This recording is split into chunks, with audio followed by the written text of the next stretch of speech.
Hey, Carla, welcome. Hi.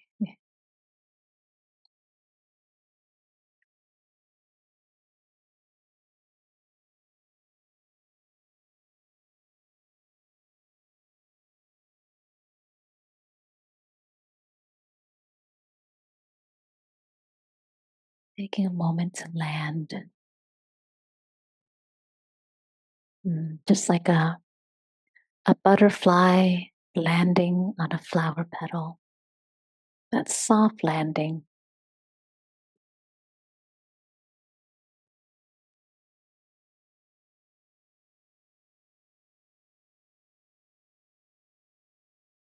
And I'd like to first begin with a short welcome statement. At Pacific Northwest Meditation, we honor and welcome each of you, whether you are just beginning or have been walking the path for years. Your presence matters. And we're grateful that you're here. We warmly welcome people of every age, ethnicity, cultural heritage, and religious background. We welcome people of all sexual orientations and gender identities, all socioeconomic groups, and all abilities. We also want to acknowledge the fullness and richness of your identity, including dimensions I may have not named out loud, and to honor the many intersecting ways we each experience the world. We gather to practice and study not just for our own awakening, but for the benefit of all beings and this living earth. We recognize the suffering caused by prejudice, power, privilege, and systems of oppression. Together, we aspire to do no harm. We commit ourselves to dismantling barriers that create separation and suffering, knowing that our own liberation is inseparably tied to the liberation of all. With mindfulness and loving kindness as our guides, we work to create a safe space where everyone feels respected and truly welcome. We recognize that this is a dynamic, evolving process that requires continual listening, learning, and care, especially towards the voices that have been historically marginalized. Our shared leadership embraces the responsibility to foster policies and practices that support true inclusion. And we know that it takes the heartful engagement of every Sangha member to help create and sustain a community that reflects the Dharma we aspire to embody.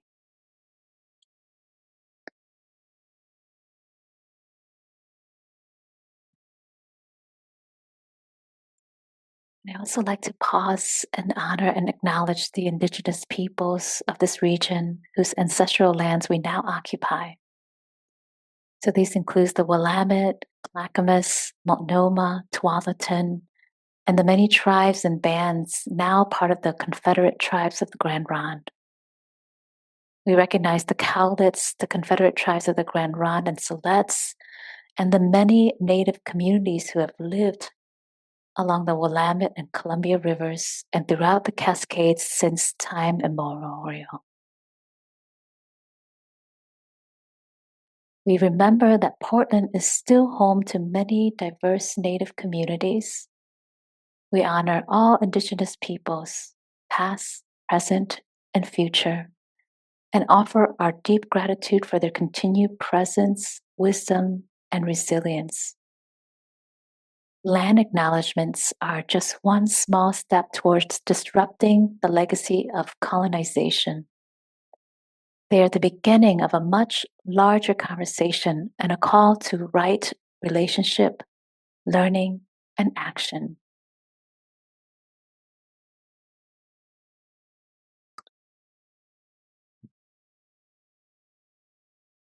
So to together co-create this respectful and welcoming space, here are a few simple guidelines. Out of care for those with sensitivities, we strive to be a scent-free space.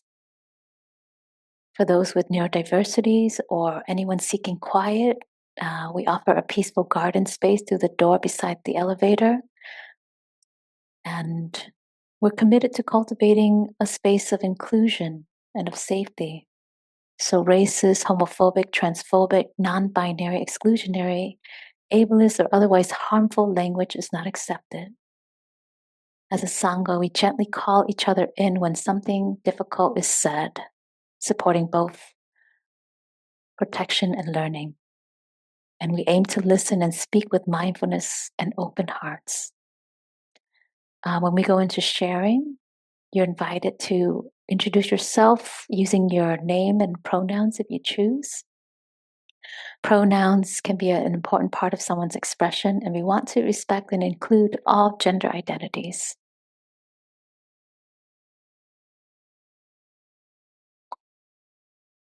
So now I'd like for us to ground ourselves and really set the intention for our time together here with uh, the 3 refuges and the 5 precepts. For those of you on Zoom, I'll share that uh, on the screen here. And we'll do this in a call and response format. So I will say the words first, break it up into phrases, and then you'll repeat it back. And I invite you to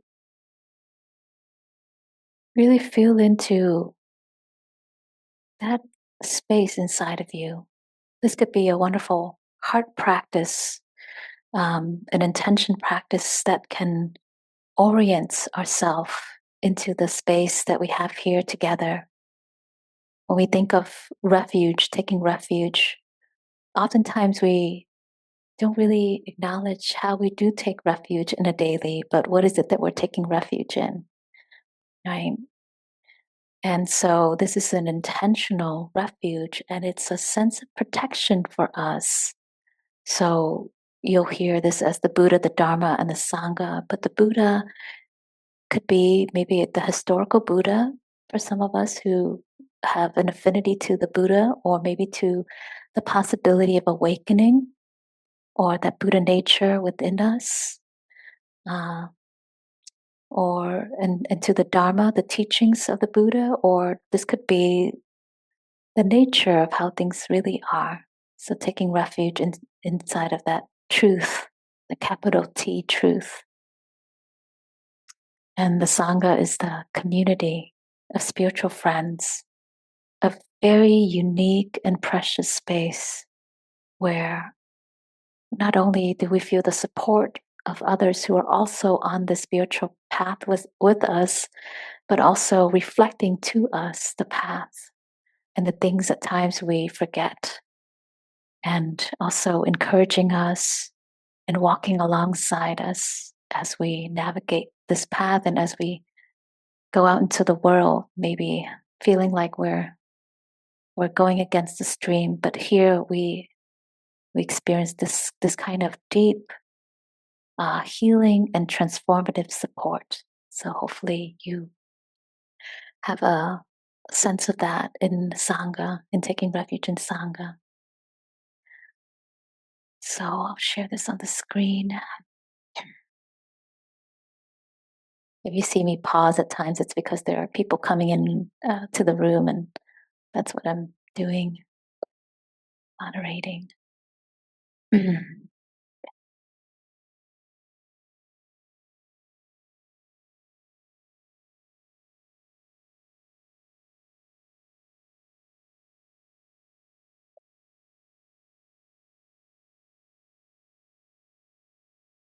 Taking the refuges and the 5 trainings of the body, mind, and heart in order to honor the lineage of the Buddha's teachings and the aspiration of all beings for happiness and freedom. We take the following 3 refuges.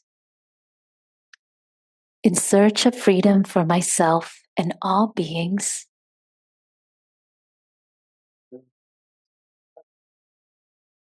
I go for refuge in the Buddha. and the possibility of developing a more awakened heart.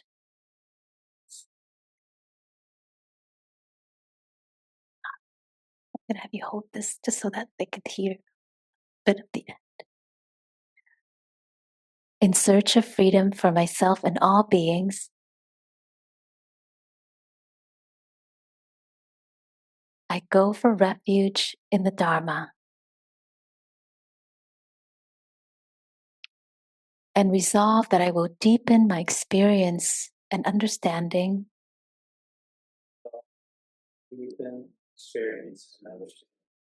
of its wisdom that is wider than all the oceans. In search of freedom for myself and all beings, I go for refuge in the Sangha in order to create the conditions of peace, kindness, and interconnection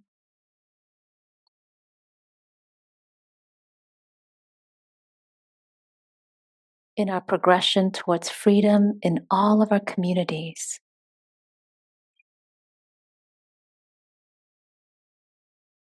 I go for refuge in this triple gem of our spiritual practice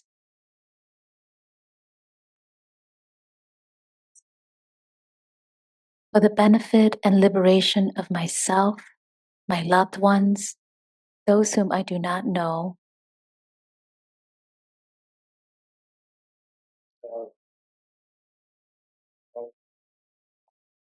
or have difficulty with, and all beings in all worlds, in all directions.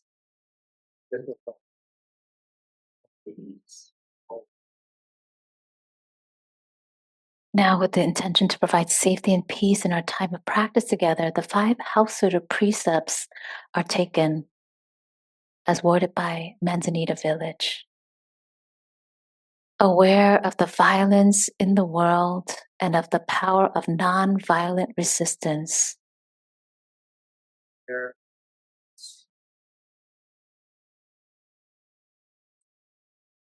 I stand in the presence of the ancestors, the earth, and future generations.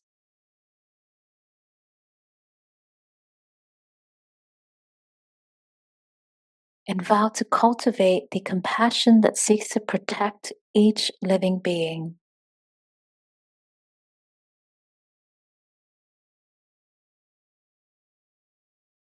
Aware of the poverty and greed in the world and the intrinsic abundance of the earth.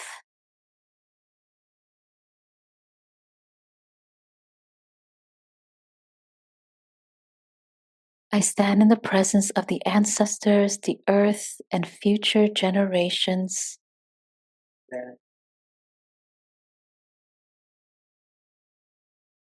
And vow to cultivate the simplicity, gratitude, and generosity that have no limits. Simplicity, gratitude, and generosity. Aware of the abuse and lovelessness in the world and of the healing that is made possible when we open to love.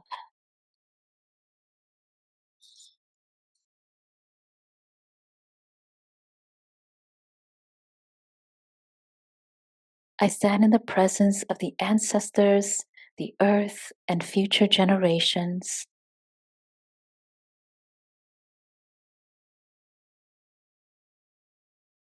And vow to cultivate respect for the beauty and erotic power of our bodies.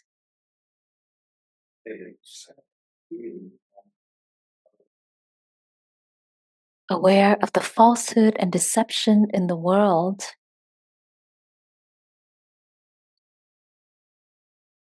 And of the power of living and speaking the truth. I stand in the presence of the ancestors, the earth, and future generations.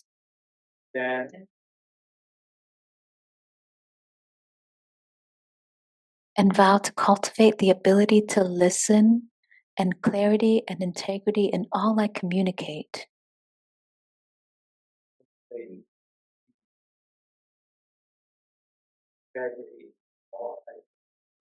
by my words and actions, aware of the contamination and desecration of the world,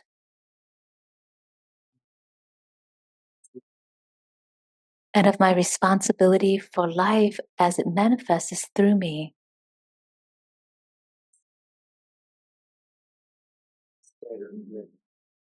I stand in the presence of the ancestors, the earth, and future generations. And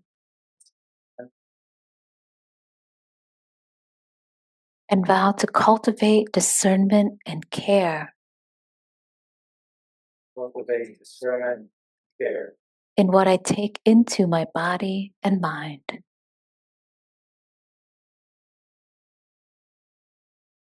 Thank you for joining me. So taking a moment to just acknowledge how that lands for you.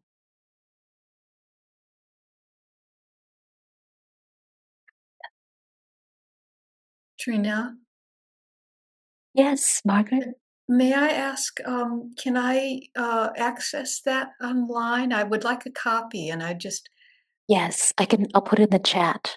I'll put a thank you. copy of that in a PDF file of that in the chat for you, and you can download it from there. Thank you. Yeah, you're so welcome. Mhm.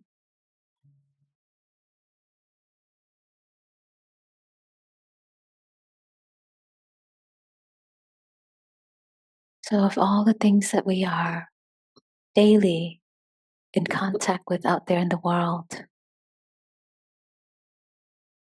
perhaps this space can be one where we can set down the layers that we are protecting ourselves from, the way we guard ourselves from the harm, the pressure, the violence. And here in this space, we can know of ourselves as practitioners, as those who are training the heart mind and turning inwards to rest, to rest deeply, to look into our world, our internal world, and also to get in touch with what's going on in here and how is this space within me responding to everything around me. So we'll transition into our loving kindness meditation. It's actually a mindfulness and loving kindness meditation. And so as you make your way to that posture that is supportive, stable, I invite you to see if there's any movement you'd like to invite. Maybe it's rolling the shoulders, stretching the neck.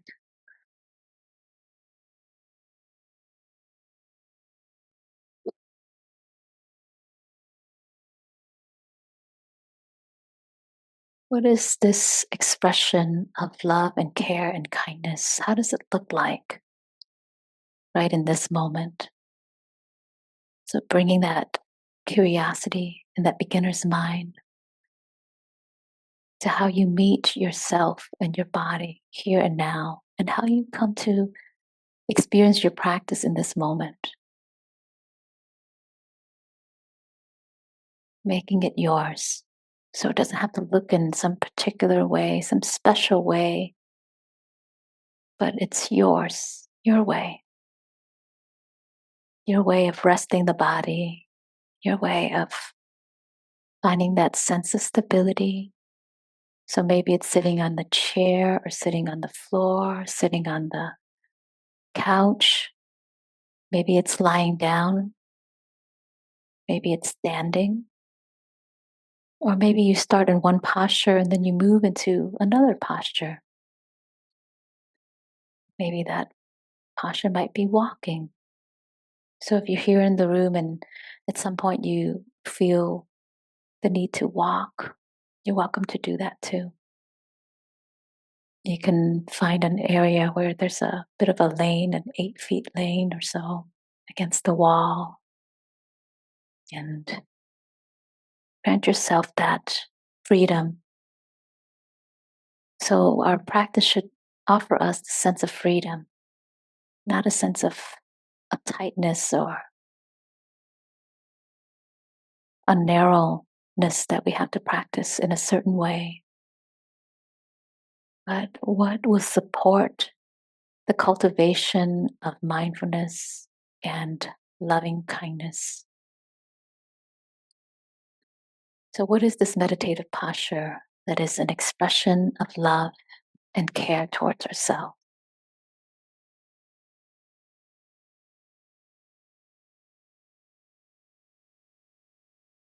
There's the way that we think we should sit, and then the way that our body wants to arrive into this meditative posture. So, all is welcomed here.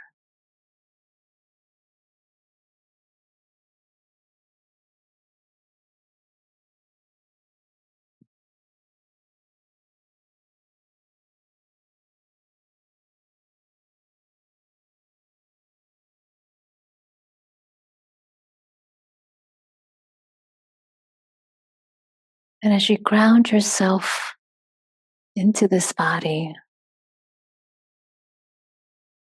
notice the shape that this body takes.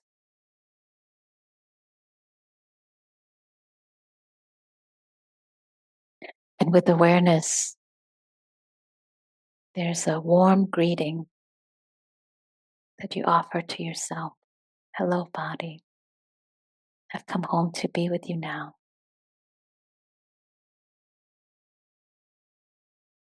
Really sensing into what it feels like to be in this vessel that carries out our life's intentions.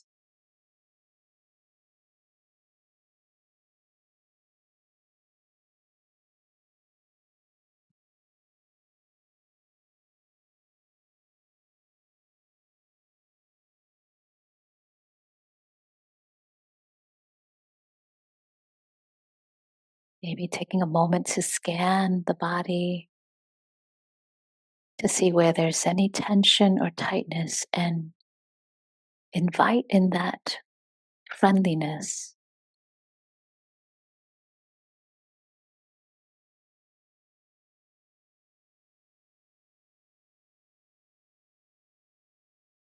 The friendliness that lets us know that it's okay to relax. It's okay to let go of holding up our posture, let go of the tension, the weight we hold in our shoulders, the grip in the hands, let that soften and relax. So, in the first part of this practice, we're learning how to train the body to let go.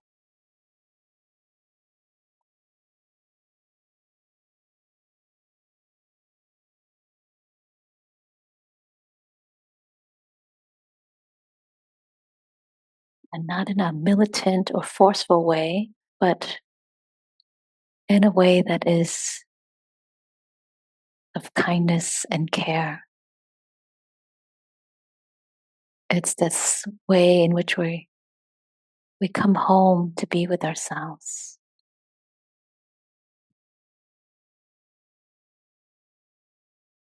So you might notice the contact points of where the body is pressing against the surface below you, the chair, the cushion, the floor.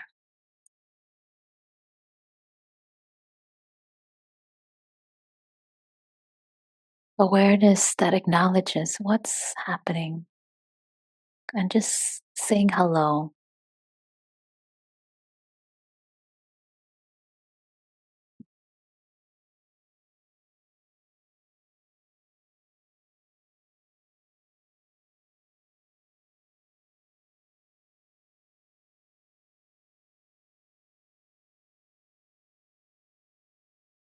So choosing an anchor now that will support you in arriving into the present moment. So that might be the contact points in the body, or maybe it's anchoring into the breath. So noticing the coming and going of the breath, feeling the breath energy throughout the body.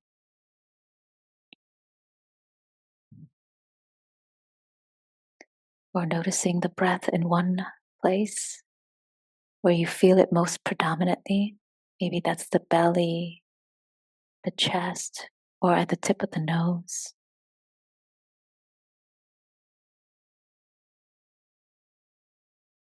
Or you might choose to anchor your attention to sound, the sound in the space,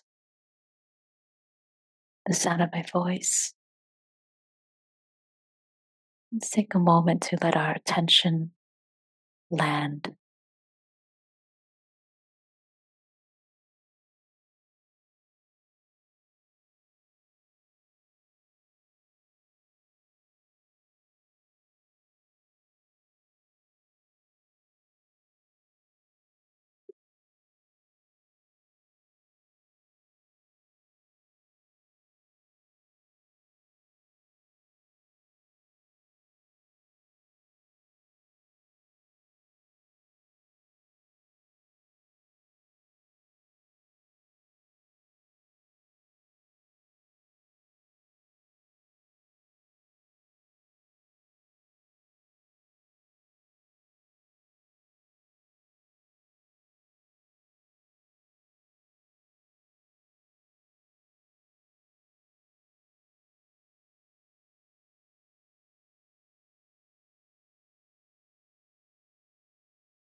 Keeping in mind that as we move through this loving kindness practice, if you're not experiencing the effects of the practice, it doesn't mean that you're doing it wrong. If it's not pleasant, that is welcome. Just being with the practice and noting what arises for you is enough for you to realize the benefits. So letting go of any expectation for how your practice is and how it will go. Letting go of any outcome, any feelings you'd like to have or not have. This practice has the capacity to change our heart and mind.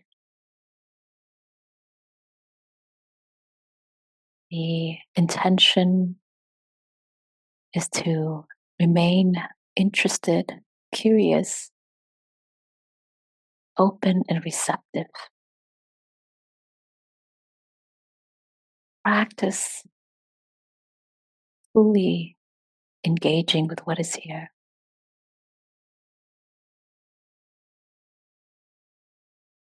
And applying the effort, the consistent effort,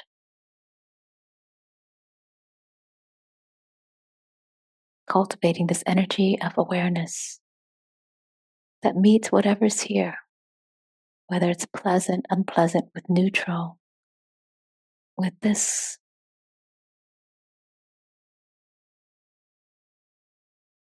quality of the heart mind that feels, that sees, that knows, that experiences things just as they are.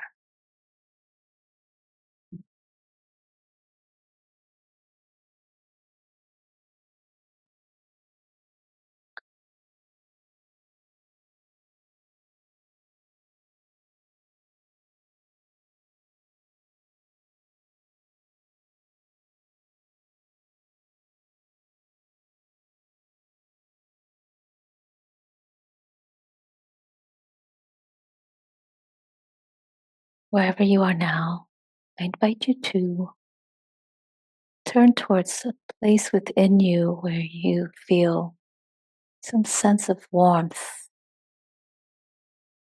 quality of warmth, or quality of goodness, a sweetness, maybe a spaciousness or a calm somewhere, or maybe even a neutral place.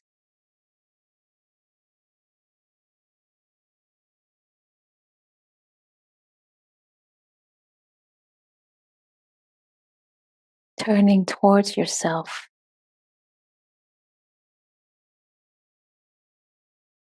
and taking a moment to acknowledge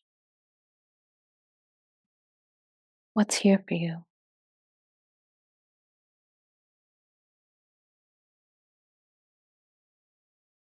to tune into that energy that is moving through you.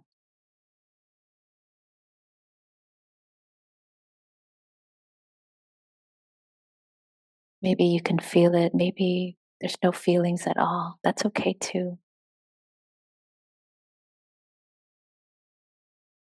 But we are practicing to open up to ourselves, to turn towards ourselves, and to develop that intimacy and closeness with ourselves.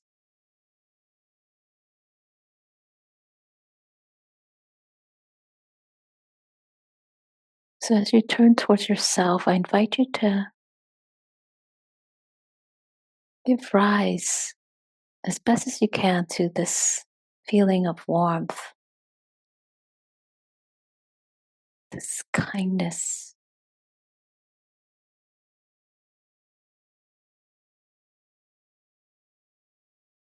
just like we would to a 5-year old.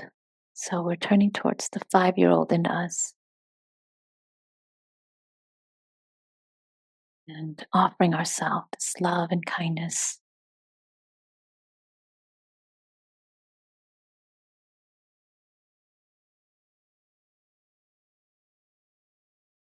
Sending this energy of love, of care,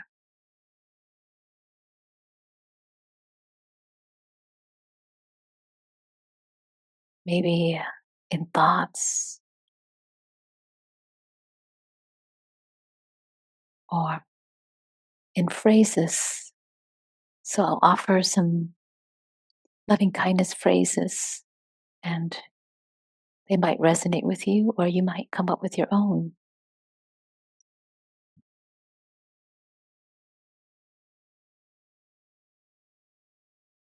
You might quietly repeat these phrases to yourself, or just feel into that energy, the energy behind the words, offering well wishes to yourself. Oftentimes, we're so hard on ourselves. We forget that there is this possibility of tending to ourselves in this way, in this loving and kind attention. And with this, we offer ourselves these phrases of well wishes.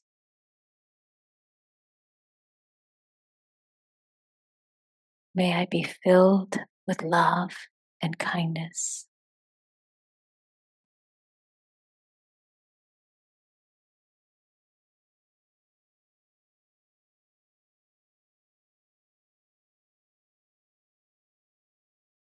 May I be well.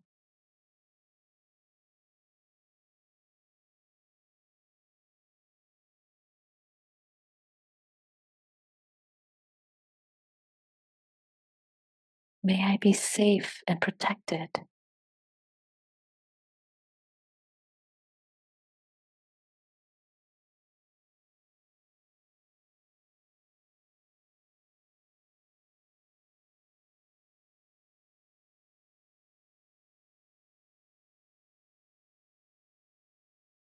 May I be peaceful and at ease.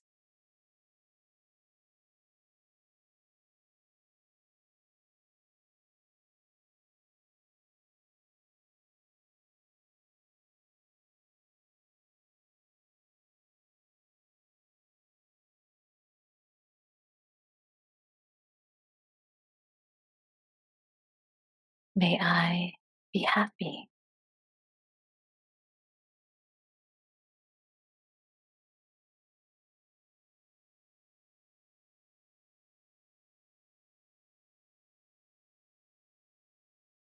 Notice how that lands for you.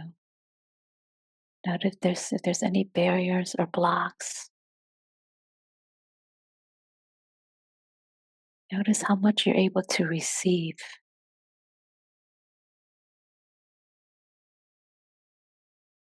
giving yourself permission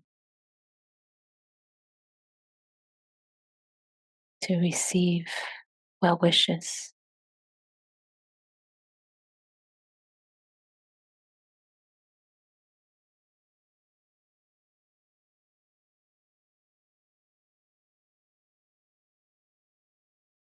letting in possibility of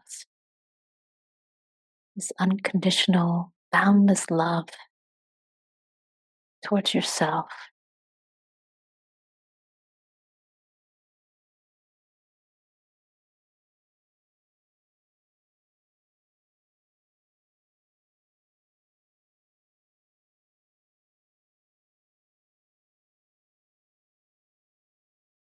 noticing what sensations arise within,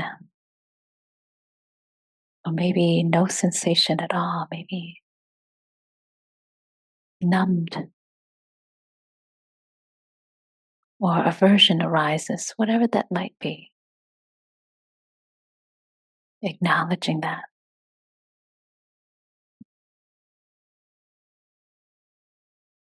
without making it wrong,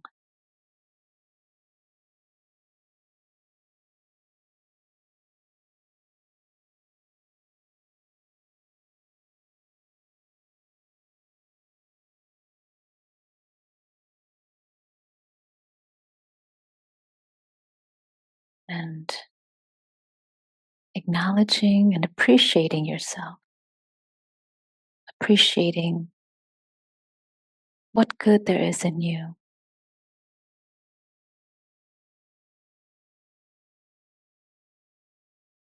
touching the goodness within, the kindness within you, the part of you that cares deeply, that loves, that is understanding.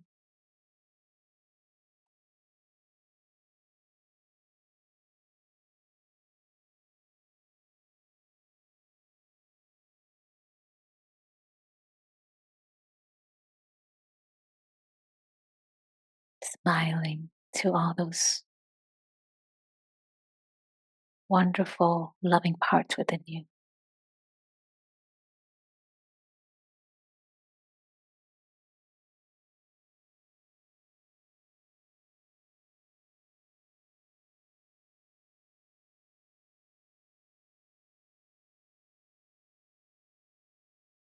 The part in you that tries to do your best, that means well,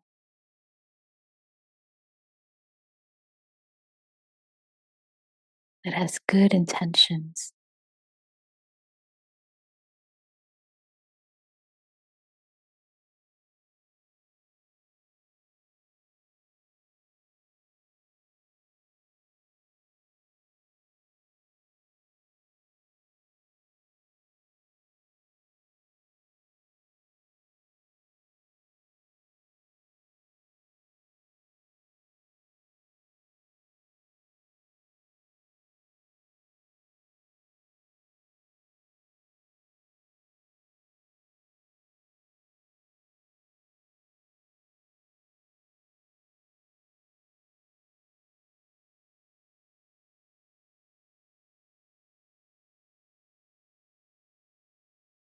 Maybe recalling compliments that people have given you.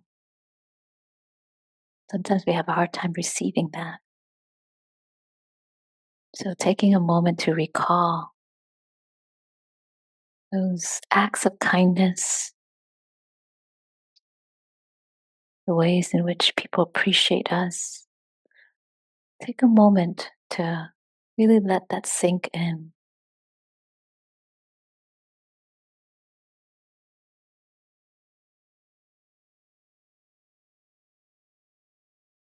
How has your kindness touched another today, or in this week, or in this year? Can you take a moment to acknowledge yourself for that?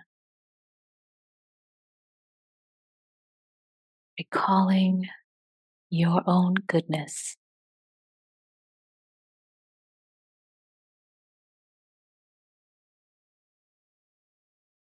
and how others have reflected that back to you in their smile, in their joy, their happiness.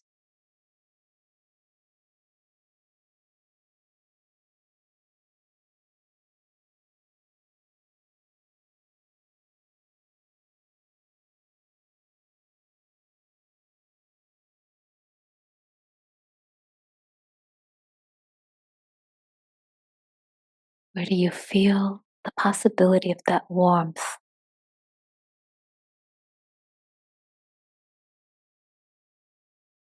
inside of you? Can you let that expand, dwelling in that warmth, dwelling in that goodness?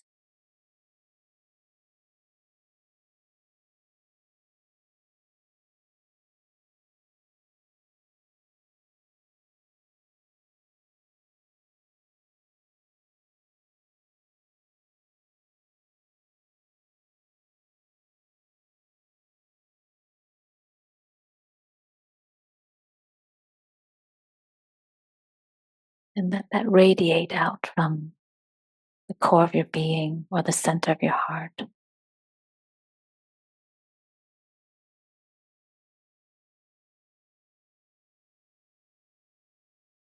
And let that change the color of the mind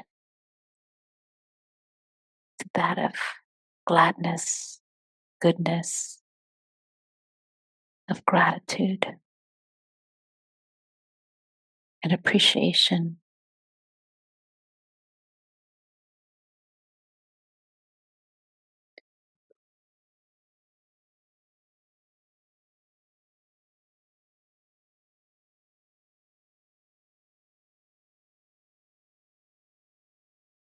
And even if you don't feel anything right now, just by way of staying with the practice works through us in very subtle, gradual ways.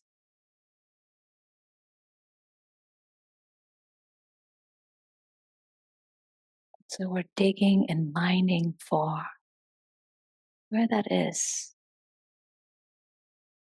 Where are those qualities? Can you give rise to them? Can you conjure them up? Can you recall them internally?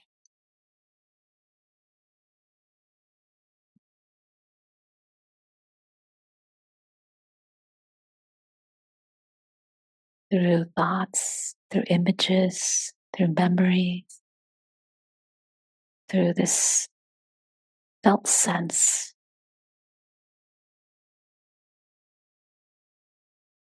and dwell in that energy, that quality of kindness, of warmth,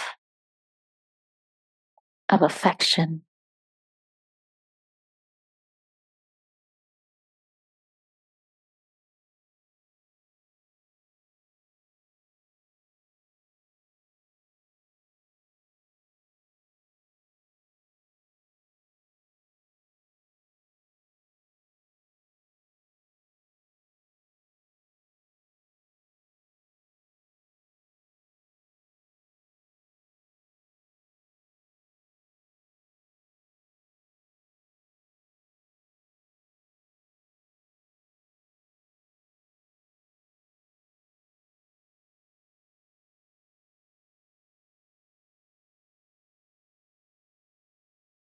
And at any time you feel the need to come back to your anchor, know that that's always available to you.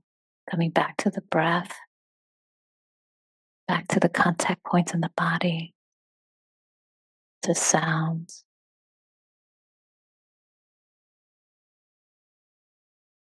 or to a focal point in your visual field, grounding yourself back into this body and then returning back to the heart space, or back to that place within you where there's a possibility of warmth and of goodness. Resting in that place.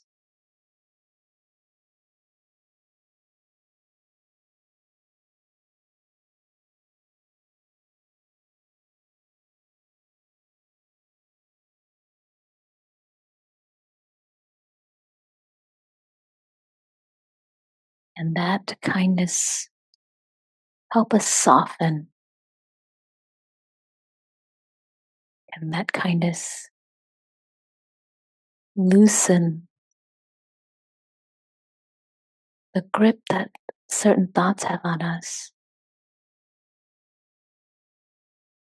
releasing and letting go of what's not serving,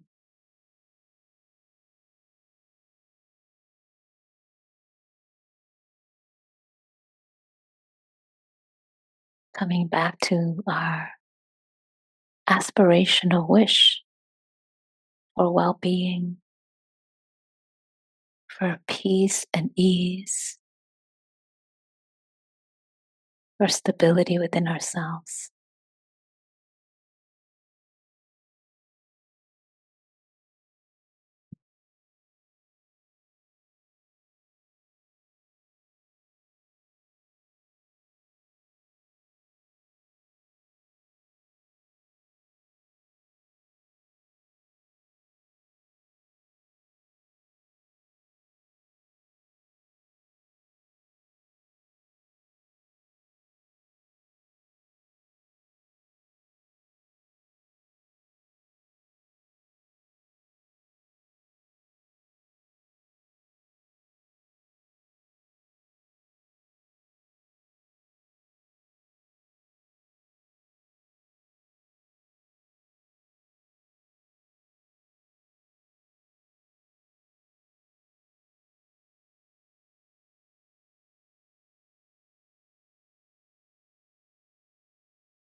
directly experiencing your own goodness,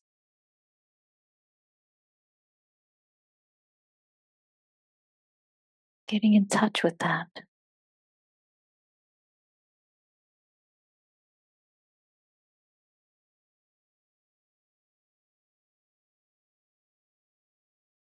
Know of your Buddha nature.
And we'll end our meditation with a loving kindness song.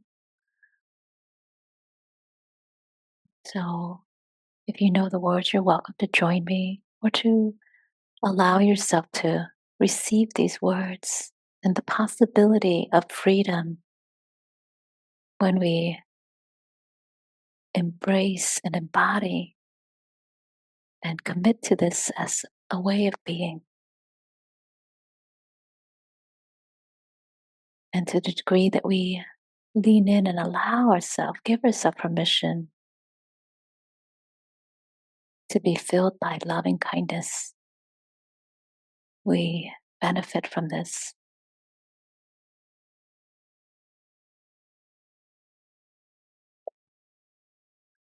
So maybe putting a hand on your heart or on the part of your body that needs some love and care, and feeling into this as a heart practice. We first begin with ourselves.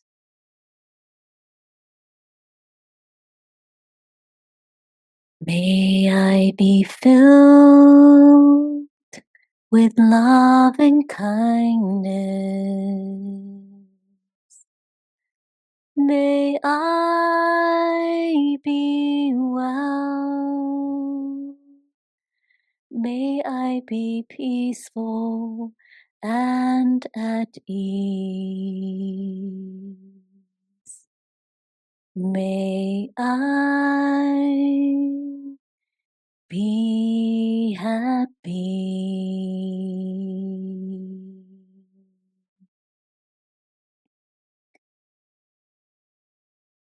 May you be filled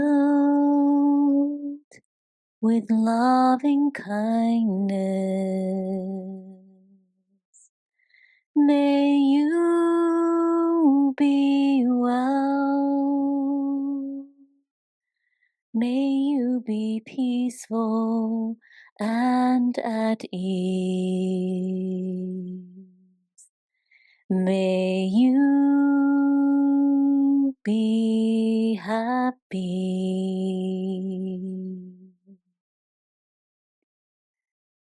May we be filled with loving kindness. May we be well. May we be peaceful and at ease. May we be happy.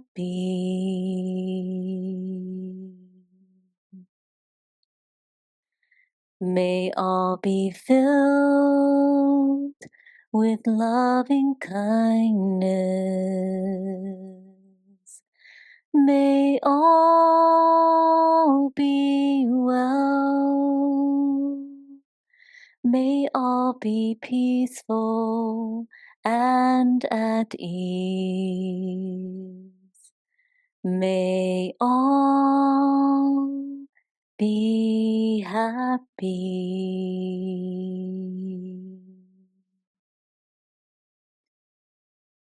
And then bringing this back to ourselves, all that we put out and give to others and pour into our lives. Can we now pour that back into ourselves?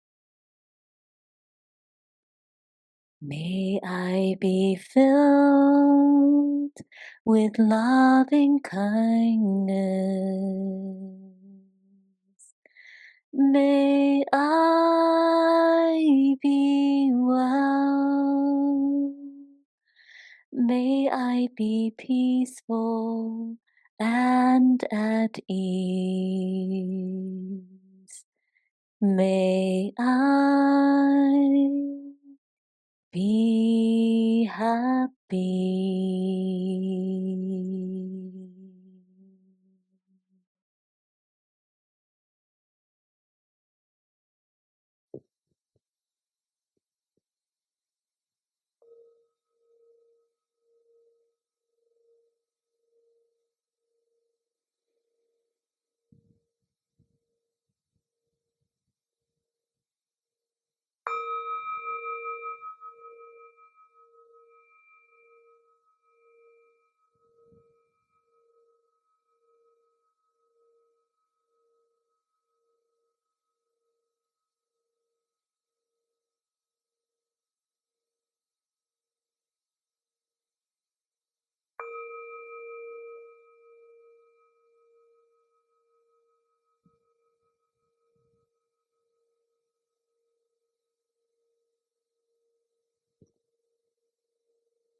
invite you to take a moment to really feel into the heart space, tuned into what is here now. What is this moment offering to you? What is this practice bringing forth or revealing to you in this moment?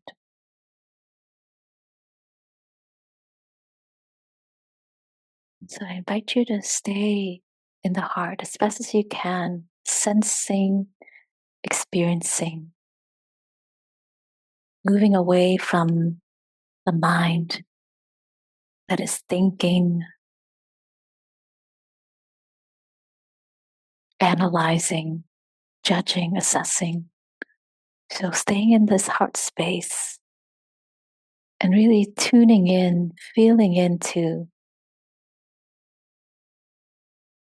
where there is warmth, where there is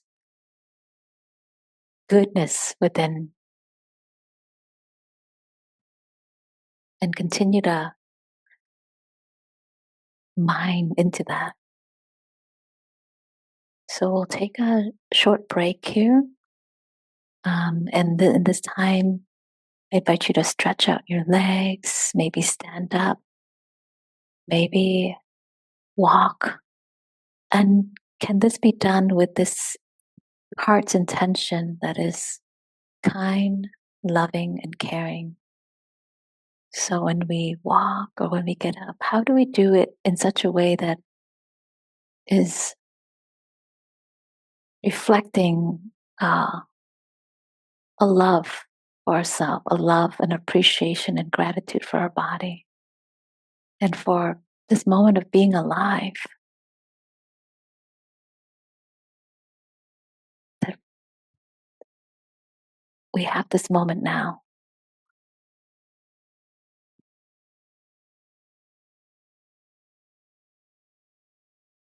this precious moment of being alive, to again explore and rediscover what it means to love here and now, love this moment, love our movement, our body.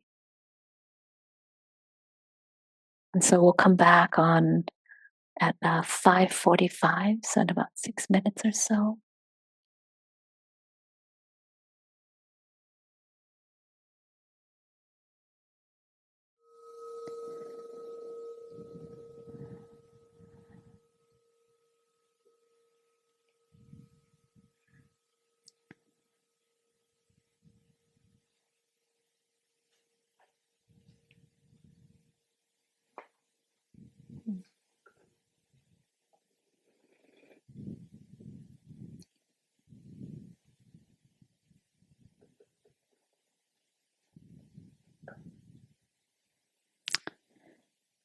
Welcome back, everyone.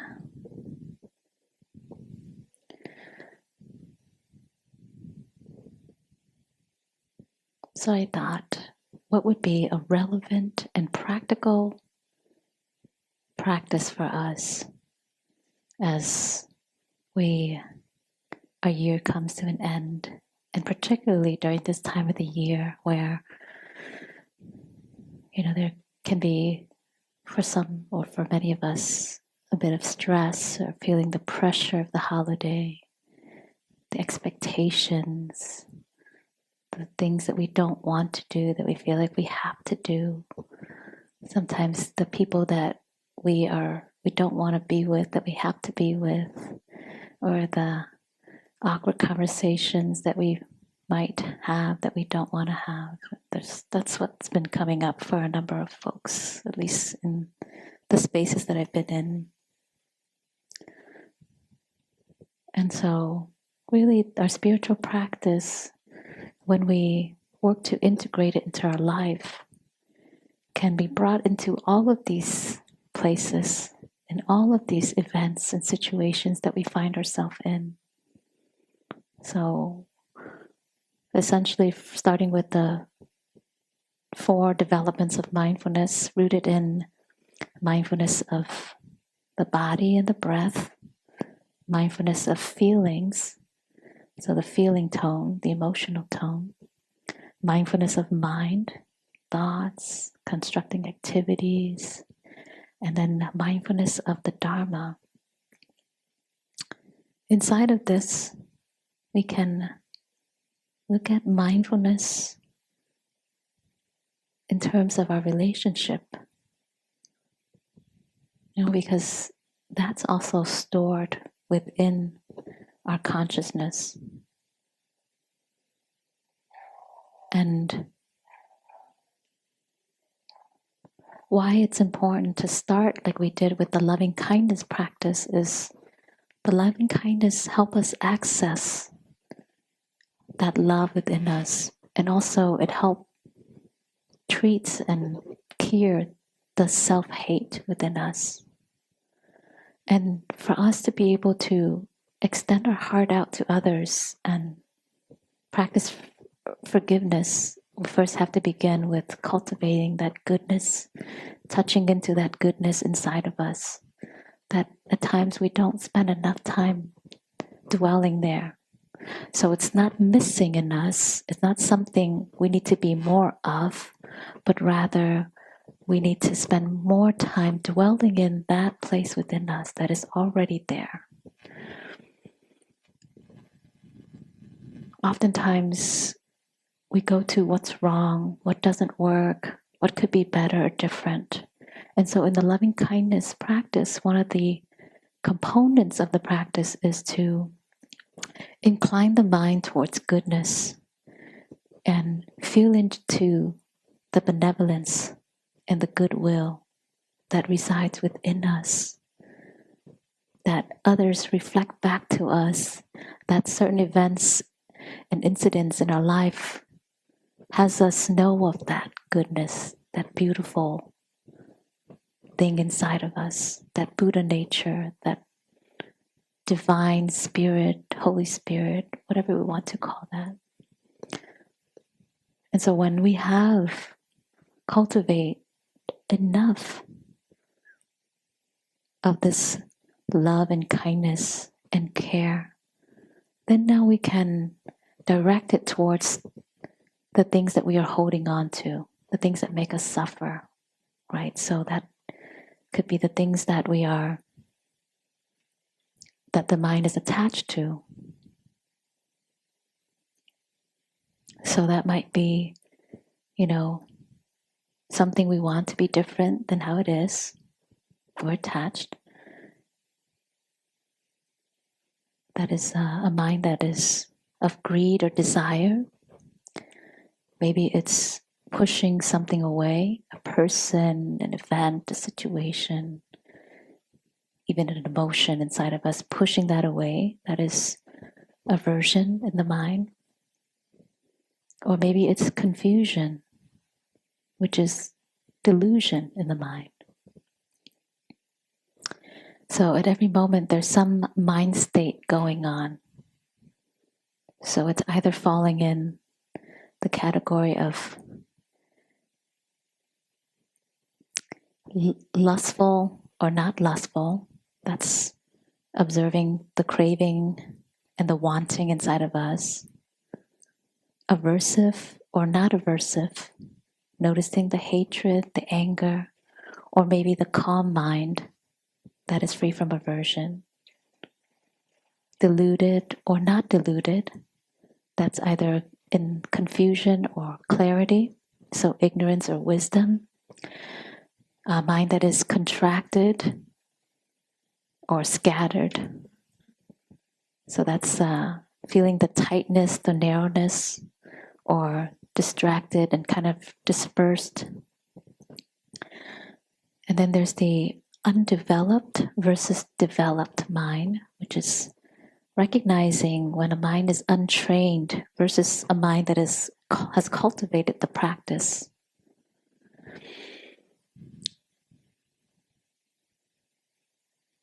And the others are, one of the translation is a surpassable versus unsurpassable mind, which is distinguishing from the lower states, distinguishing the lower states of mind to the higher, more profound states of mind. and then the unconcentrated mind versus the concentrated mind. So we can notice when the mind is wandering versus when it's focused. And then lastly, the mind that is liberated and free versus the mind that is bounded by something. And we can say mind here, but I also think it's heart too. So you can replace the word mind with heart. So when the heart is liberated or when the heart is binded by something, by certain hindrances or defilements. And so when we practice loving kindness, we're working to, it's like till the soil of the heart mind to open up and to see more clearly where are we holding on. What is it that we're attached to? Because the root of suffering is attachment. That's the root cause of our suffering, is what is our attachment to things. Attachment to ideas, views, the ways things should be or shouldn't be. And non-attachment is an attitude of forgiveness. Non-attachment is an attitude of letting go.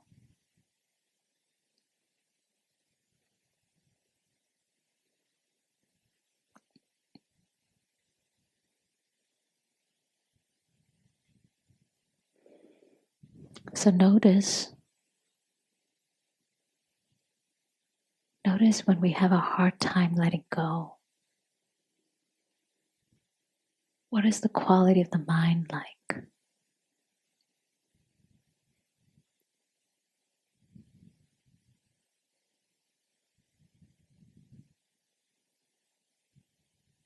Notice when we have a hard time forgiving, or in other words, when we want to be right about something. When we want to be right, when we want to make the other person wrong. What is it that we're attached to? The ego self, the way things should be, our standards, our principles, our beliefs.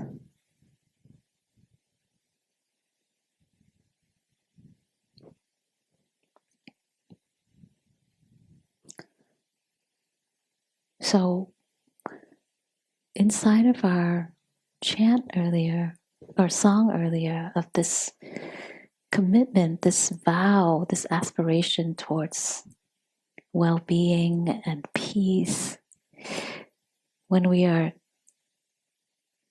this becomes our sole commitment and aspiration, it becomes easier to see how that juxtaposed against the things that we're holding on to and unable to let go, or yet is contradicting one another. It's like, I am committed to well-being and to be filled with loving kindness, but there's hate in my mind, or there's aversion in my mind. So mindfulness allows us to see these states of mind, of aversion, of hostility, of anger, right, of resentment.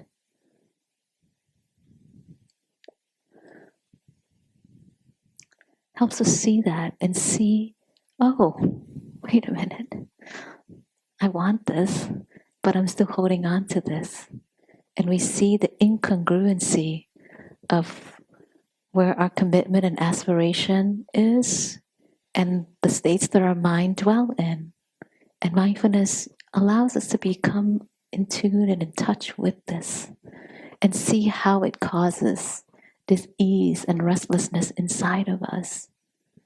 And we feel into that as to really get in touch with the First Noble Truth, that this is what it feels like to suffer. When the mind creates a world of suffering within me, it feels like this. When a mind that is still in training gets caught in delusion, in hatred, in greed, in wanting to be right, that it feels like this. There's this tension. There's this way in which we feel stuck or trapped, or there's just a way life become hard, or relationships become really challenging.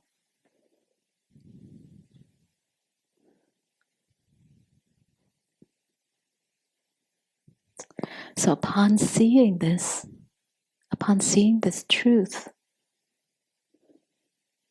we get in touch with the attitude that's there, the attitude of clinging, the attitude of holding on. We get in touch with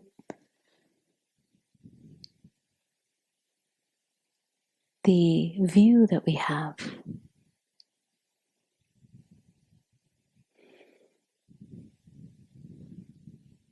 And also we feel that habitual energy that holds on.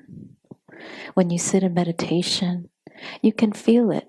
It wants to just have you jump out of your seat or stop or, scratch or move or whatever way. It shows up in these ways. It manifests in the body, right? And this is how we know of it.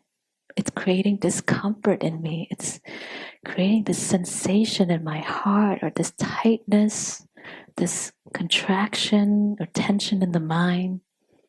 We tune in and we feel that. That's what we feel. Yes, there'll be times we'll feel the pleasantness, the calmness of our practice. And then when we really get to the deep work, we'll feel all of that yucky, uncomfortable stuff that comes up. And that is where we have a chance now to practice letting go. And letting go as an attitude of forgiveness, right? This attitude of forgiving all of the wrongdoing, all of the harm that's done upon us, all of the ways we've been disappointed, all of the meanness,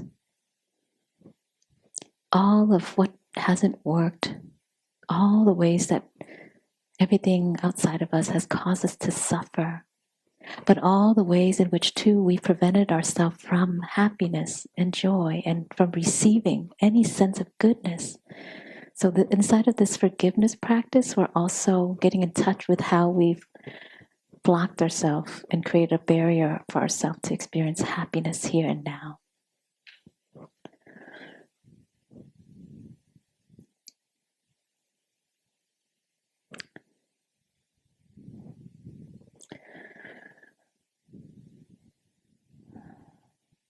So when we practice meditation, we practice coming home to ourselves. We first begin, as we did today, by trying to let go of our preoccupation with the body and all of its discomfort, the itches, the pain, just all the ways we want to keep moving to come out of the physical suffering of the body. We're practicing to calm and soothe that and let go. While that could still be there, there's a part of us that can detach from it and let the itch be, let the discomfort be. And there's this awareness that can rest with this, with the itch, with the pain, with the agitation, with the heat we feel in the body. So we're no longer trying to manipulate and control and change the conditions of the physical body. We're just now resting with it and being with it. So that's the preliminary, the first level of training, but it's also throughout the whole path. We're always working with this aging body, right? And then as we get into the next part of our meditation, now we're working with the unpleasantness, the pleasantness, the neutral. We're trying to be a witness to all of it rather than move towards pleasant, move away from unpleasant, or even miss out on the neutral part that could eventually feel pleasant too. So we're being with all of this, and then we're working with the mind, just the way the hindrances harass us. I like this, I don't like this. You know, I doubt this works for me. You're nodding. It's this constant, right? Battle, right? Aversion, craving a desire, restlessness and agitation, the doubt that comes up. I doubt I can actually be here. I don't know that I can trust. I need to be doing something else. I can't trust that it will be okay for me to practice. I don't know if this works for me. Does this even work? Is it real? Is it true? Does she know what she's saying? Right? So all of these things, all the doubt that arises, that always takes us out.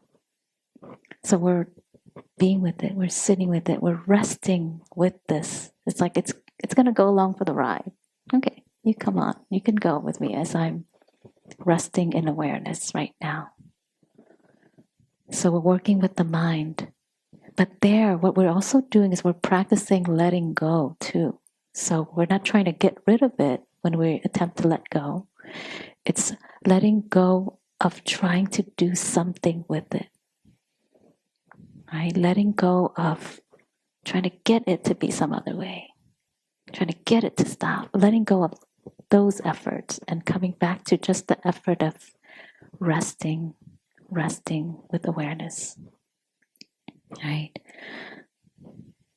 So I'm speaking on the term of our meditation practice because this transfer into relationship when we're working through to reconcile relationships and forgiveness, it begins with this practice of learning how to let go using the framework of our body and mind to build that muscle of letting go. So as we're working to let go, we're sitting there, a thought arises, oh, I need to take care of this task, oh, I want to write this down, let go. Oh, what's for dinner tonight, or what happened earlier, okay, let go. Right? Oh my gosh, I didn't finish Christmas shopping yet, or I need to still do this thing, I need to go to the store, okay, let go. I have to send this text message now, okay, let go. So that's what we're doing as we're sitting here, is we're cultivating this capacity to let go.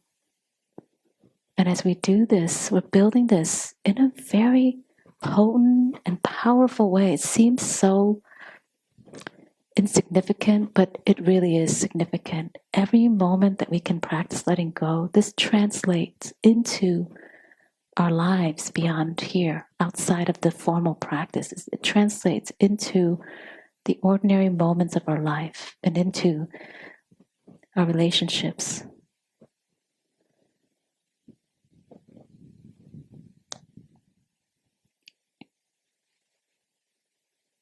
And we're also practicing forgiveness within ourselves. Forgiveness for however our body is right now. For all the suffering that we feel in the body, the pain that we feel. We're forgiving ourselves and our body. Like, it's almost like we're working to develop this grace with this aging body, this experience, with this body that falls ill, that gets, have disorder, disease, and discomfort. We're practicing this capacity to forgive all the ways we might be tormented by this body. So when we can do that for ourselves, then now it becomes easier for us to do that for others, right? The transformation of hate within ourselves, towards ourselves, to love and kindness for ourselves and to ourselves will open up the door to healing and reconciliation for the relationships in our lives. So much of the work of forgiveness doesn't have to be done outwardly with another human being. It's the work that we do internally that transform our view, that helps us see the possibility of love and connection and of witnessing and allowing and giving permission for however another person shows up, and we can still be filled with love and kindness inside, despite whatever is there with them.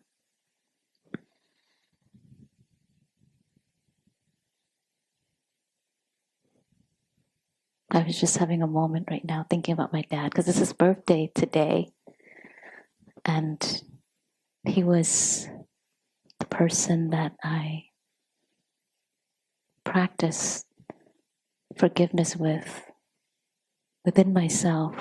It was many weeks and months practicing forgiveness with him. He was also a veteran in the Vietnam War.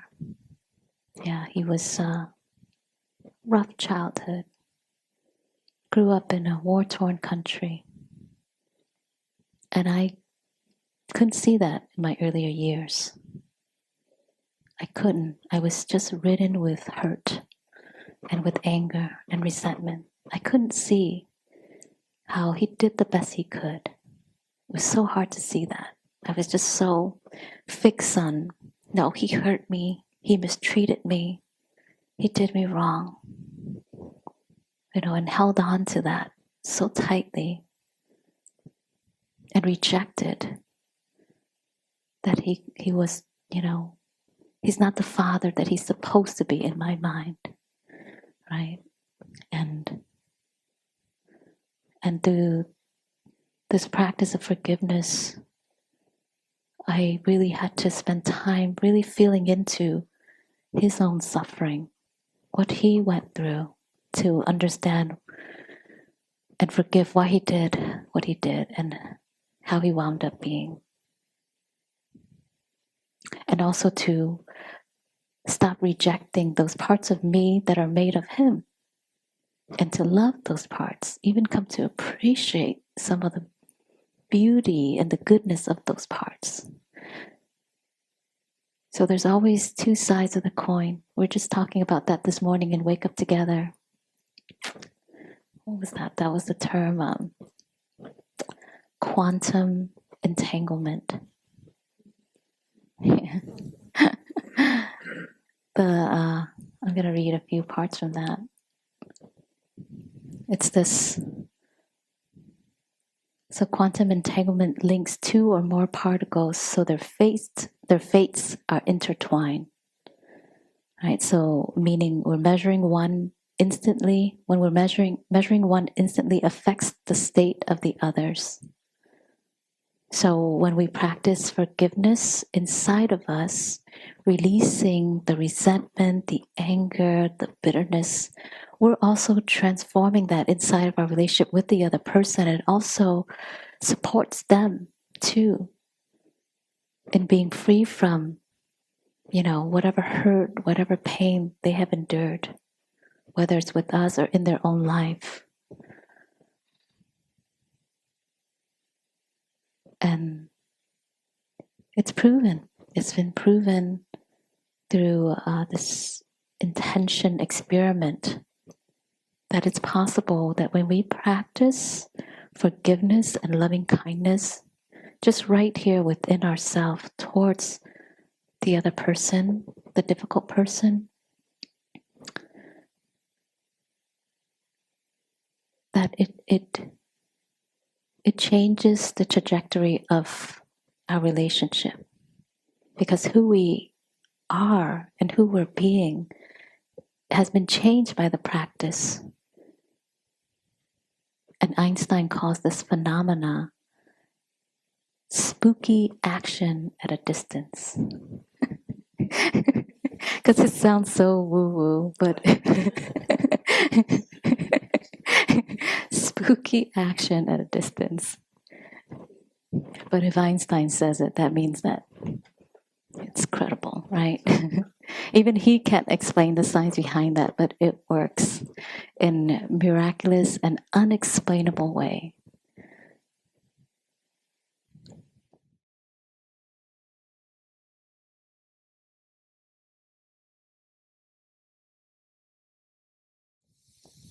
So I invite you now, I'm going to Yes, you can pass that out. And we're going to dive into a forgiveness practice. I invite you to take a moment to think about, just very briefly, think about, the relationships that you're struggling with, or where your heart feels this clenching, this heaviness, this prickly feeling, or uh, this contraction. Maybe you feel that sensation somewhere in your throat, in your belly, in your shoulders, or just right there in the heart space. And we're going to first begin by offering our self-forgiveness, and then to that person that comes to mind, or maybe a group of people, but choosing someone that today you feel like you have the capacity to work with. So maybe it's not on a scale of 1 to 10 of level of difficulty, maybe it's not the 10, or maybe it's not the 8, maybe today it's a 6, or someone's who's out of 4 from the scale of 1 to 10. So just taking a moment to see where your capacity is today, what you have available in you to take on.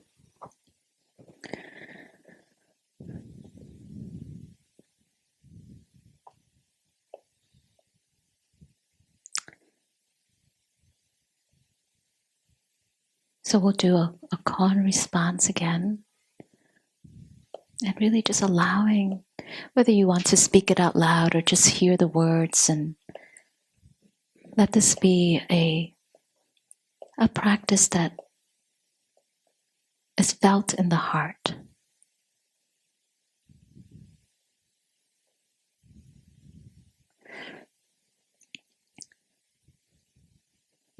So we'll begin the 4 directions of forgiveness practice. This is offered by Larry Yang, the author of Awakening Together, who is a Dharma teacher at East Bay Meditation. He was one of the founders of East Bay Meditation. So grounding ourselves into this body, coming to a state of rest or a state of stability within you. And I invite you to direct your awareness, your attention, and your intention to the heart. So I'll begin, and please repeat after me if you'd like. For any way that I have caused harm to myself,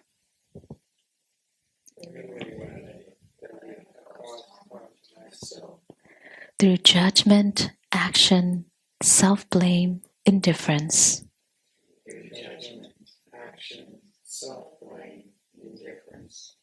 knowingly or unknowingly, in thought, word, or deed, may I forgive myself. May I allow myself to be a student of life and to make mistakes.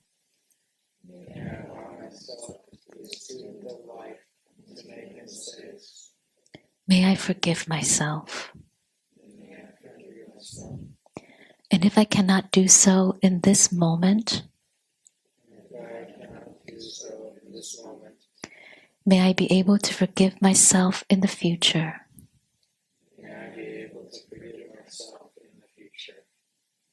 Just taking a moment to really feel into that, where there might be an opening or a block. Feeling all of the quadrants of the heart. Any tension in the body, see if you can soften to the tension.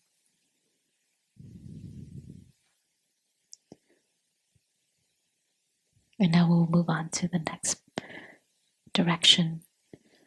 for any way that I have caused harm to you through judgment, action, self-blame, indifference,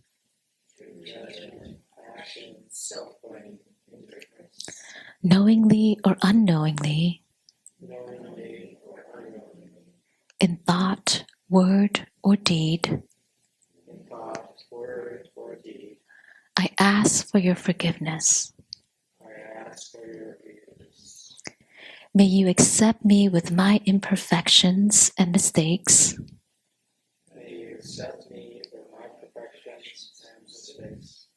May you allow me to learn from my actions. May you forgive me. And if you cannot do so in this moment, may you be able to forgive me in the future. So taking a moment to reflect on who you might have caused harm to or who you're asking forgiveness from.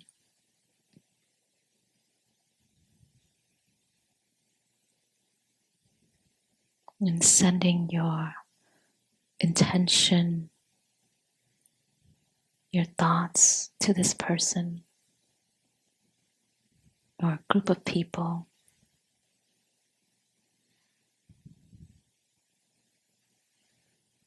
There's a humility that we touch into, a humbleness, a lowering of the ego that know that when we cause harm to others, we're causing harm to ourselves. And that to be fully free, it's to amend and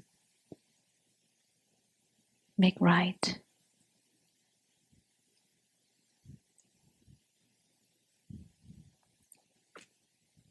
That feeling of remorse that moves us, that moves our heart, that helps us touch the tenderness within.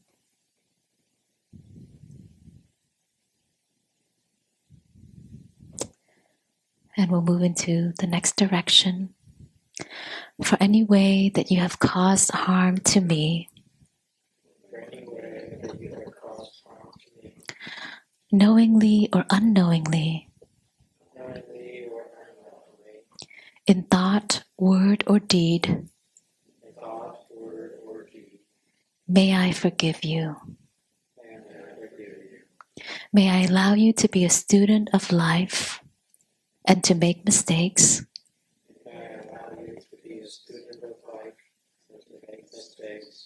May I recognize your humanity in the midst of my pain.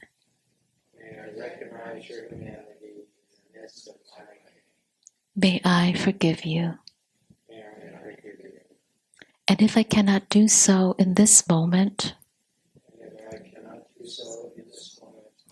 may I be able to forgive you in the future.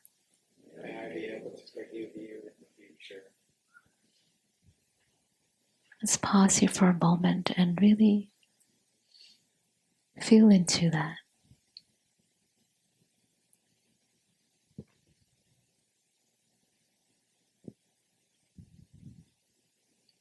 Notice what sensations are present in the heart space or what thoughts are going through the mind. Notice if there's any tension or softening, if there's an ache, a pain, a discomfort, or a possibility, a glimmer that it's possible.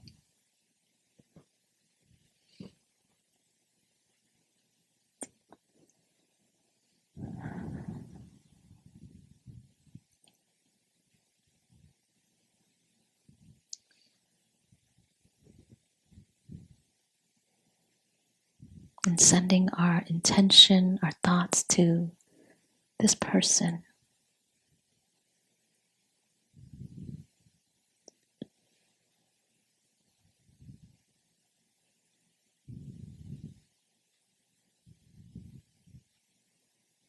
letting them know of our sincerity and the wholeheartedness of our intention.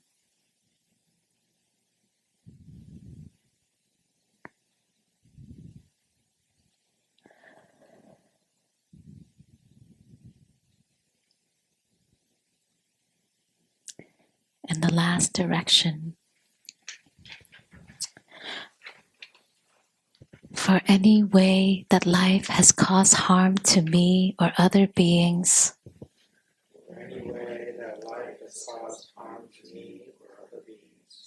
directly or indirectly,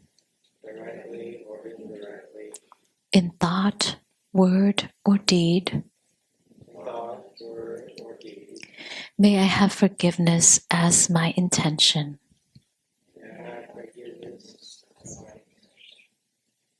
May I let go of my wanting the present moment to be anything else than it is.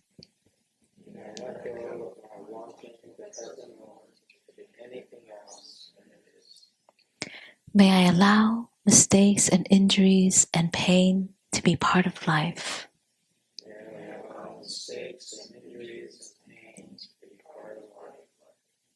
May forgiveness naturally flow through pain and suffering of the First Noble Truth.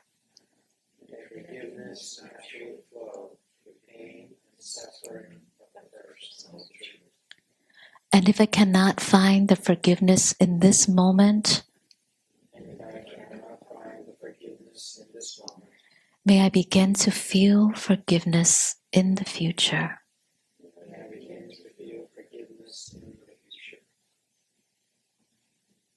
So letting yourself feel into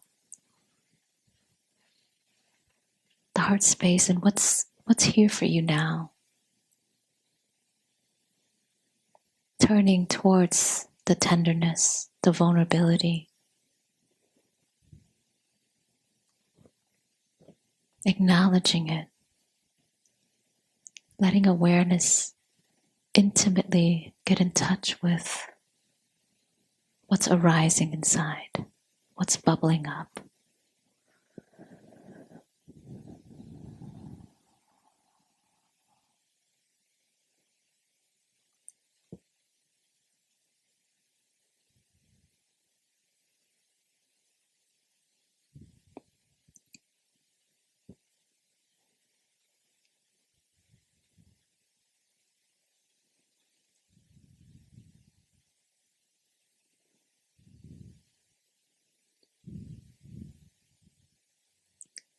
And now giving rise to that quality of loving kindness that can meet the struggle, that can meet whatever's here for you.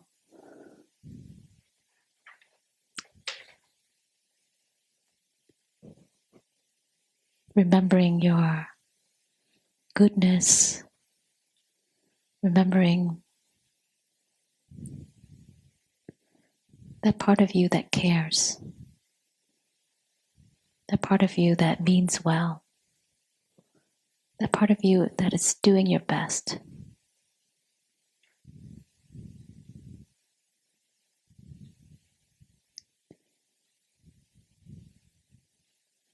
And that there's an opportunity in the present moment to restore, to amend things within our hearts.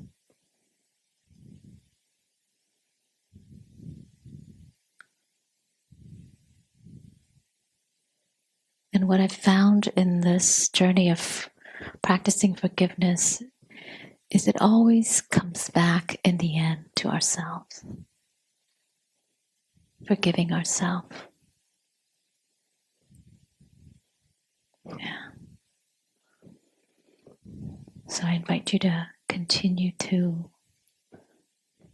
nourish yourself, care for yourself, abide in well-being, cultivate that joy, that goodness, cultivate the seed of generosity, the seed of patience, of slowing down, of simplicity, yeah, and of mindfulness that can, be the doorway to peace and to letting go and to allowing ourselves to access the freedom that is here. So the more we can let go, the more we can experience liberation, not in some future life, not in some other time, but now.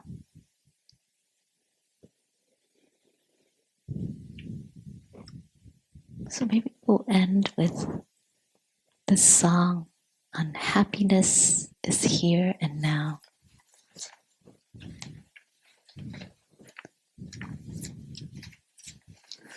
Can you pass it out? Thank you, Ram.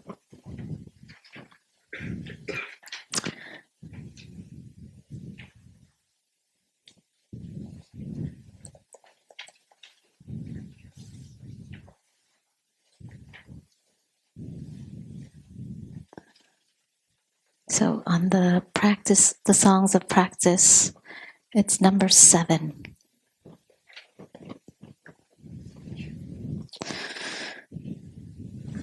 Are you short one? Yeah. There you go. You're welcome. Thank you. And one more. Yeah, sorry about that.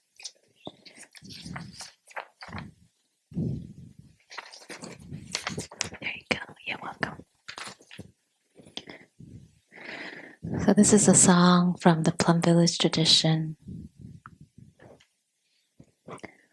I'll be returning to the roots of the Plum Village tradition in next week. I'll be on a Plum Village retreat with the monastics and some family members in Mississippi, where there's a statue of Zen Master Thich Nhat Hanh, the Vietnamese Buddhist monk who stood for peace during the Vietnam War. And he went to meet with Dr. Martin Luther King Jr., who was also standing for peace here with the civil rights movement. And there's a statue of them standing, holding this, like a booklet. And on this booklet, it says, "The Beloved Community." So I'll be visiting that monument next week. And we'll be most likely singing the song. So I'll be thinking of you all in our time here as we carry this and this continuation of these words of Dharma.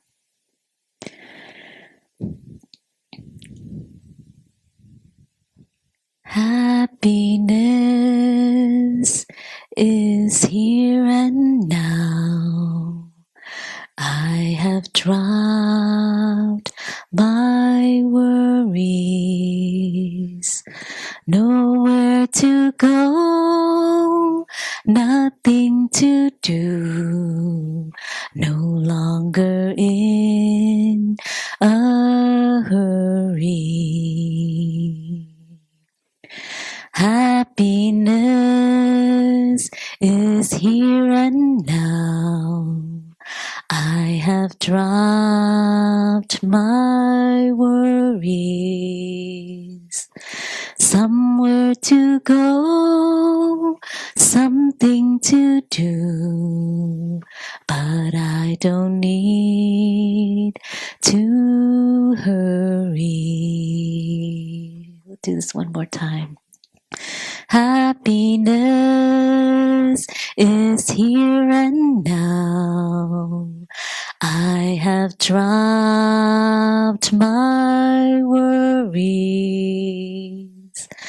Nowhere to go, nothing to do. No longer in a hurry. Happiness is here and now. I have dropped my worries. somewhere to go, something to do, but I don't need to hurry.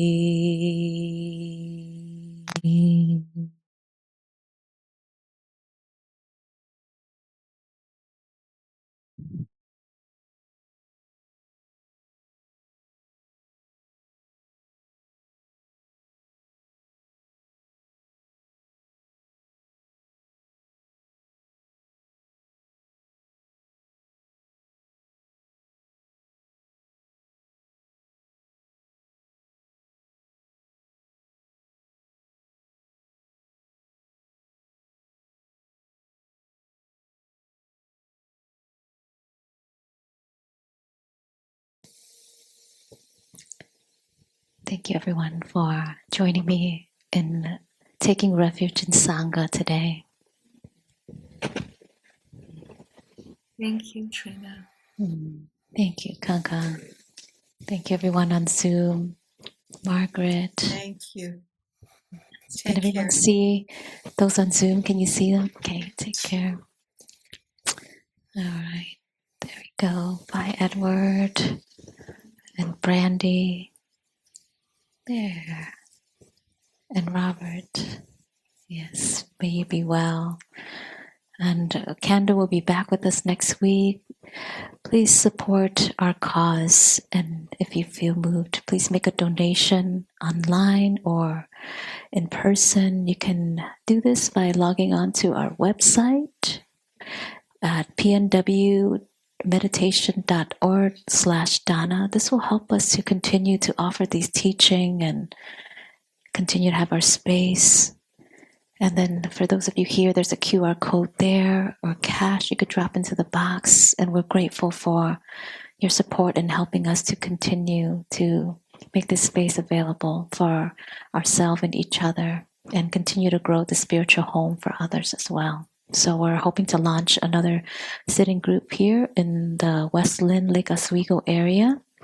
It's very soon. So if you feel moved and would like to be a part of that committee of organizing, please reach out.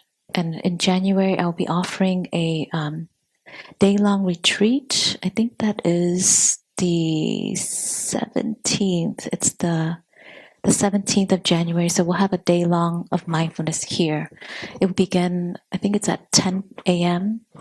all the way till 3:30 p.m. and then followed that would be 4:30 when I will have this usual Sangha, Saturday Sangha time. So do come and join me, and that'll give us a chance to practice more deeply. And, we have just like a little taste of practice today, but there'll be a whole day of practice in all postures, walking, lying down, eating mindfully, sitting, and making the practice yours on that day. So a day of slowing down and letting go, right? And I'll also be offering a mindfulness-based stress reduction class again in January. We're finishing out the last cohort right now in a couple of weeks, so it's very exciting. And we'll have another cohort in January for those who would like to be a part of learning about mindfulness. It's a secular presentation, but it's still rooted in the teaching of the Buddha, the core teachings. So it's backed by neuroscience. It's the number one most studied and researched mindfulness practice out there. So I hope you would join me. You can email me or go onto the website wakeuptogether.org.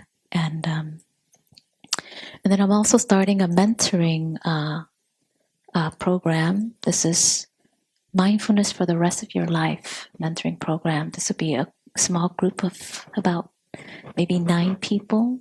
We'll be on a journey for 6 months up to a year. And every week we'll be meeting in the evening and diving really deep on a lot of the practices, reconciliation practices, and going deeper into the teachings of the Buddha to help enrich your spiritual path and your practice, and also starting to go in and do some of the deeper uncomfortable work. Yes. So I invite you to join me. If you're interested, you can send me an email at trina@wakeuptogether.org. So we're having a number of people already signed up or interested. And then check out our website for all of our other affinity groups that meet every week. And Candle's teaching next week. And then in January 3rd, we'll have a potluck here. So I'll be in that day to teach. So we'll have a potluck after this time. So bring a dish. And those of you who normally come online, I invite you to come in person. It'll be a great time for us to come together for the new year and really share and connect and meet with other like-minded friends who are also on the path. It's really precious. It's not your usual social space. There's something so sweet when we are among other spiritual friends who also share this intimate practice and inner life with us. So please come join me in January for that. And with that, I bid you farewell. May you rest in the beauty of your being. May you find love and kindness within yourself and let that radiate outward. We need that. We need that so much right now. So may you be the light and the instrument of peace. Take care, everyone.